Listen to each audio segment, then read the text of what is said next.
Welcome, welcome, welcome. And as promised, I'm going to cover some life insurance basics for you guys today. Now, I'm not going to get into too much detail, but I am going to give you enough information where you can have a conversation with a broker and agent about life insurance. And I brought some notes here because as the age goes up, the memory kind of goes. So I want to make sure I don't forget any important information. So let's get started. Let's dive right into it. So what is life insurance? Let's cover that first. Life insurance is basically a contract between an insurance company and a policy owner in which the insurance company promises to pay a death benefit to the insured, which is the person that's covered, beneficiary, should the insured dies. Okay? And the only thing that the insured has to do, which is the person that's covered, has to pay the premium.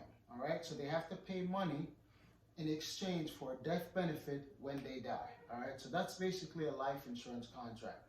So a life insurance contract is unilateral by nature. Unilateral. You put that here. Unilateral. And what does that mean? That means only one party has to follow the contract. Only one party. So the insured, which is the person being insured, doesn't have to follow the contract. All they have to do is pay premium. So as long as they pay premium, they will be assured a death benefit, right, for their beneficiary. So the policy, the contract has to be followed 100% by the insurance company. But, you know, once the policy is written, the insured don't have to stay healthy. They don't have to do anything. They don't have to follow anything. The only thing they have to do is pay premium and they're good. So the contract is unilateral. Okay. So what are the parties involved in a life insurance contract? Parties. First, you have the insured.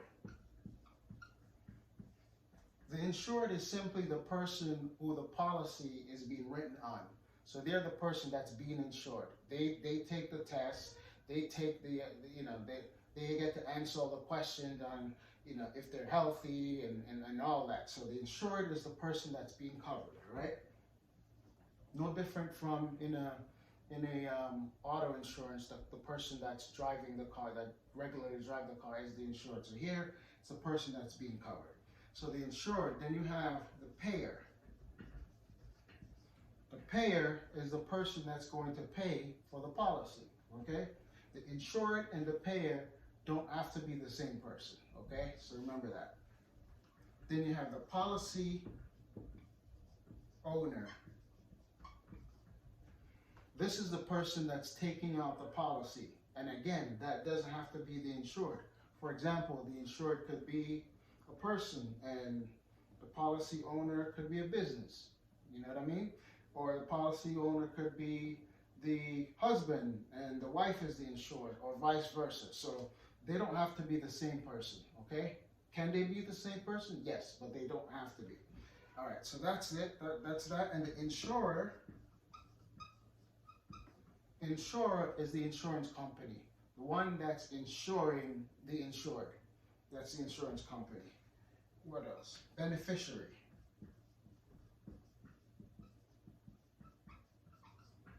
Beneficiary is the person that's going to receive the death benefit. Now, there's two types of beneficiaries. There are primary beneficiaries and there are contingent beneficiaries. The primary beneficiary is the person that's going to get it. Now, the contingent is should the primary dies before the insured, then that will be the contingent beneficiary. All right? If the primary beneficiary dies. Now, as a policy owner, you can change your beneficiaries anytime you want. Okay? So you have that right as a policy owner. Okay? Now, the only thing that you would need to show when if you're a policy owner and you have an you have to show insurable interest. So you have to show that if you're a policy owner and you're going to have insurance on someone, you have to show insurable interest. So if you're insuring yourself, automatically you have insurable interest, right? If you're taking out a policy on your wife, there's insurable interest there. So you have to prove reason why you're taking out insurance on this person. So you can't go insure, a friend, that you just know, unless there's some kind of, you'd have to prove that why would you want to insure a friend or a coworker, a colleague? You'd have to prove why. But obviously a spouse or a child or parent, or yourself, that makes sense. There's insurable interest there. So that's that. What else? There's two types of policies, two types of insurance. Okay, let's put this in blue. Types. There are two types of insurance. There's term and there's permanent.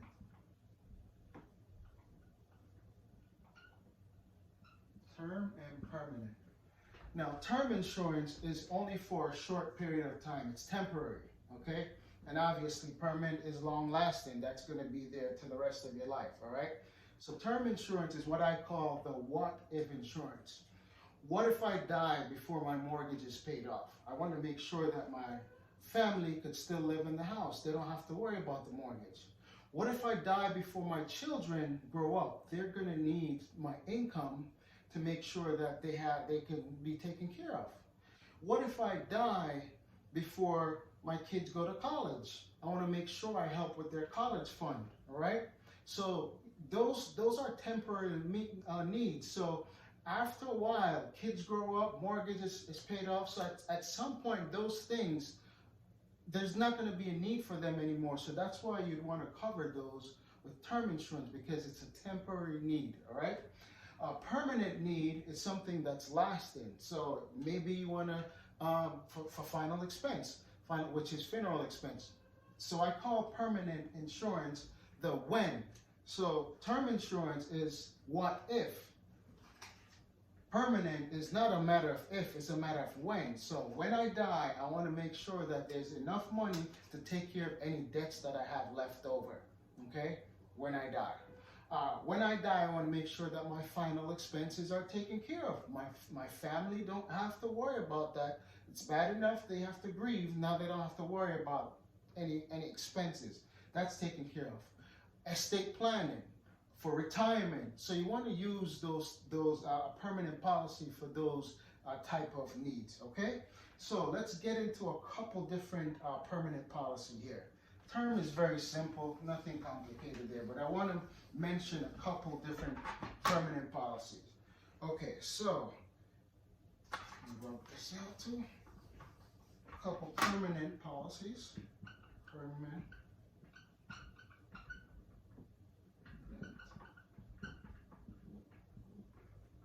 Whole life. That's simple whole life or regular whole life or straight life. There's different names for it, but basically it's there for the entire life, right? It's going to cover you for the whole life. Obviously, permanent policies are going to be more expensive because they're covering you for a long period of time. Whereas term insurance, you can get more insurance for less money. Permanent is long lasting, so it's going to be there for a while. So it's covering you for a while. So therefore, the price is going to be higher for permanent. That should make sense, right? So whole life is there for your entire life. It builds what's called cash value, and you can borrow against your policy, your cash value in your policy. So simple whole life. It also gives you a guaranteed death benefit and a guaranteed interest rate per year, okay? Whether that's 4%, 5%, 3%, whatever, but it's guaranteed, so simple enough. Then you have universal life.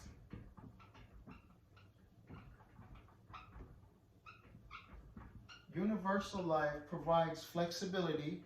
You can actually change your premium yearly. It actually have a combination of term insurance and whole life insurance. It has flexible premium. It has flexible death benefit. You know, there's so many things that you can change it. So it provides a lot of flexibility.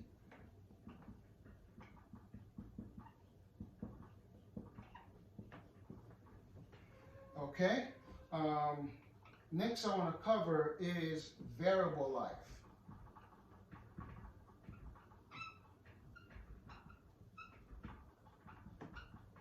Variable life is tied to the stock market. So when the stock market goes up, your policy value increases with the same thing that you're invested in. So you're invested in the stock market. So it's like high risk, also high reward, right? So it's risky because if the stock market crashes like it is right now, then you're going to lose. The value of your policy is going to go down. So this is for people who can actually handle the risk, right? So variable life. Then you have IUL, or Index Universal Life. Basically, it's universal life with index tied to it. An index fund is something where your policy is actually tied to an index fund like the S&P 500 or the NASDAQ 100, you know, those type of things. But it's not invested in it.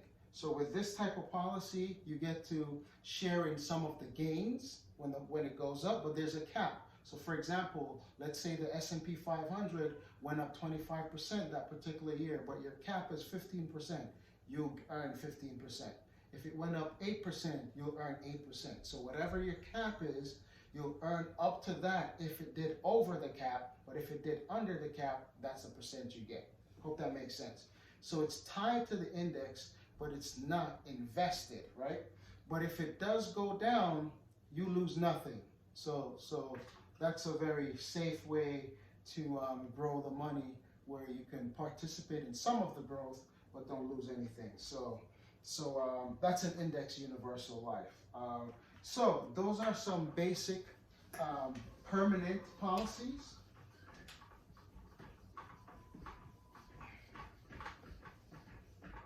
Hopefully you guys are getting some good value so far. Now I want to go into talking about some terms, some different terms. I want to define some terms so you understand what they mean. First thing is premium. I mentioned this before, so let me give you a good explanation now. Premium is the money that you're paying to support the policy. So you have to pay a premium for them to be able to agree to pay your death benefit. As long as you're paying a premium, your death benefit is secure, okay? So that could be paid in a monthly basis. That could be paid in a quarterly basis, a semi-annual basis, or an annual basis. And in some policies, very few, but in some policies, you can have what's called a single premium, where you pay one lump sum to cover everything. So that's what premium is. Death benefit. Death benefit. Death benefit is the amount that the insurance company agrees to pay when you die, okay? It might also be referred to as the face value of the policy, okay? So, or the face amount of the policy, I should say. So that is the death benefit. This is what they're going to pay out when the insured dies. Cash value.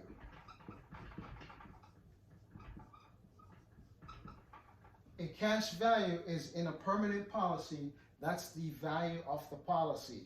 And that's built up when you keep putting in premium, and when the premium goes into the separate account, because on a whole life policy or a permanent policy, the premium, there's two accounts. There's a portion that covers the death benefit and a portion that goes into building the cash value. And when the cash value is built over time, that's the value of the policy. And that's built up based on compounding interest. So money that you're putting in addition to the interest that's keeping it growing. So that's the cash value of the policy. You could actually surrender your policy, which is decide that I just want to end the policy if you want, but you would pay a fee, a surrender fee is what it's called, if you decide to do that and take the policy for its cash value. So that's cash value. A rider. A rider is anything that's added on to a general policy, like a child rider, or any like a accidental death rider. Anything that's added on, just like if you listen to the term, that then you can understand that that's what it means. It means exactly like it sounds. A rider, anything that's added on, like somebody added into your car, they're a rider in your car, added onto your bike, they're a rider in your bike. So that's what a policy rider is. Provision, let me put that over here. Provision. Policy provisions are basically the rules and regulations of the policy. Okay, so that's the law, the written law. The principles of the policy, everything that's in the policy, right? So clause goes along with provision. Clause are things that are mentioned there that you have to follow in the particular policy. It's like a provision. For example, suicide clause. That's telling you that within 2 years of the policy, you cannot commit suicide, and if you do within 2 years, then they don't have to pay out the death benefit. So there's a suicide clause that they put in the policy. There's also an incontestable clause, which means that after 2 years, there's nothing that the insurance company can challenge as regards to the death benefit. Because when you die and you file for a claim, your beneficiary file for a claim, they still have to they get time to do their little research to make sure this is legitimate. They got to do their due diligence, right? So the incontestable clause, voids anything. They can't check anything because they have up to 2 years to check to make sure everything is good.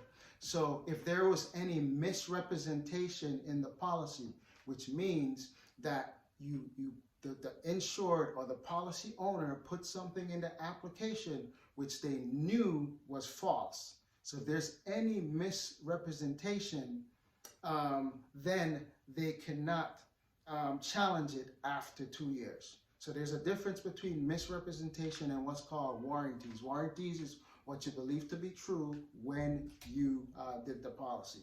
But misrepresentation is knowingly know that what you're putting there is false. And if 2 years has passed and there was some misrepresentation, the insurance company cannot challenge that anymore. Okay, so important thing there. So suicide clause and incontestable clause are two of the most well-known clauses that's in insurance policies. What else? Exclusions. Exclusions are basically what it is. This is excluded from the contract. You can't do this, can't do that, blah, blah, blah. You can't do skydiving. You can't go do these these illegal activities. So that kind of thing. So there's exclusions in the policy.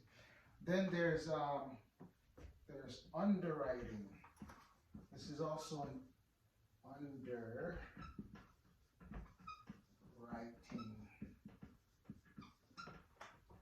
Underwriting is the period in which the insurance company do their due diligence before actually putting the contract in force. So before they agree that we're going to insure you as an individual, they want to make sure they do their due diligence.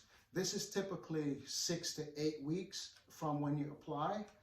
So they're checking medical records, they're checking history, they're doing your physical, making sure that they check blood, urine tests, all that kind of stuff. So they're doing their full due diligence. So this is the underwriting period.